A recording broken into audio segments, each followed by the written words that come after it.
still remember the screams. I still remember his screams, and that he was being beaten and he was being dragged somewhere. I don't know if he made it out alive or if he's maimed for life.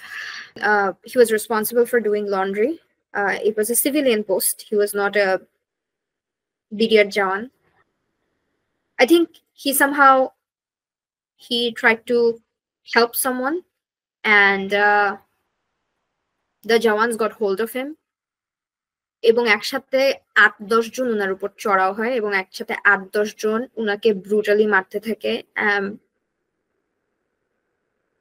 I still remember the screams. I still remember his screams, and that he was being beaten and he was being dragged somewhere. I don't know if he made it out alive or if he's maimed for life.